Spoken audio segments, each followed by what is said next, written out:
avait l'impression que le président Bazoum contrôlait totalement le pays, en particulier les militaires.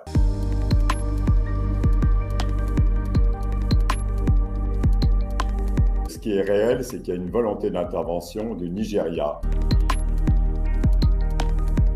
Le Nigeria a toujours considéré quasiment le Niger comme sa banlieue. Pendant très longtemps, le Niger était totalement dépendant du Grand Nigeria, qui est la plus grande puissance économique d'Afrique, sa deuxième puissance après l'Afrique du Sud, 150 000 militaires. Donc, elle considère toujours que finalement, le Niger est un peu le petit frère de la région. Et donc, il y a une vraie volonté du Nigeria d'intervenir. Ceci dit, on a vu ces derniers jours une montée de boucliers des autres pays de la communauté des États d'Afrique de l'Ouest, en particulier, bien sûr, les putschistes du Mali et du Burkina Faso qui ont fait une déclaration très forte en disant que si les Niger étaient attaqués, eux-mêmes se considéraient en guerre contre les gens qui interviendraient, en particulier le Nigeria. Et vous avez aussi des pays à la surprise quand même générale, comme la Mauritanie ou l'Algérie, enfin des gens qui finalement ont dénoncé le putsch, mais ils sont totalement hostiles à une intervention militaire de la CEDEAO au Niger. Donc, le scénario le plus probable à l'heure actuelle, c'est qu'il y a le Nigeria qui vraiment veut intervenir. Mercredi, il y a les chefs d'état-major de la CEDEAO qui se réunissent. Le chef d'état-major nigérian a déjà dit qu'ils allaient intervenir, mais encore une fois, vu la montée de l'hostilité de quand même un certain nombre de pays d'Afrique de l'Ouest et de l'Algérie et d'autres pays de la région,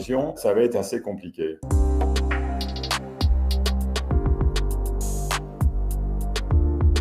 C'est une sorte d'anachronisme historique. La France, l'ancienne puissance coloniale, dans l'esprit de toute cette jeunesse africaine qui est souverainiste, panafricaine, qui maintenant c'est l'Afrique aux Africains. C'est vrai que quand on regardera au regard de l'histoire, on s'apercevra que finalement, l'opération Barkhane, on verra, aurait été une erreur. Même les généraux qui ont participé à Barkhane reconnaissent eux-mêmes que finalement, ils sont restés beaucoup trop longtemps et c'était une opération hors sol et qui ne correspondait absolument pas à la réalité sociale et économique des États de la région. Donc, je veux dire, c'est vrai que cette opération Barkhane aura servi finalement un petit peu de cache-misère à une présence française globalement en déshérence, avec toute une jeunesse africaine qui, contrairement à ce que Emmanuel Macron espérait, ont envie de parler de ce passé, de cette période post-coloniale qui va des indépendances de 1960 jusqu'à la chute de Berlin en 90. Et c'est vrai que la France a continué un peu à faire comme si elle était chez elle en Afrique, en particulier dans ses anciennes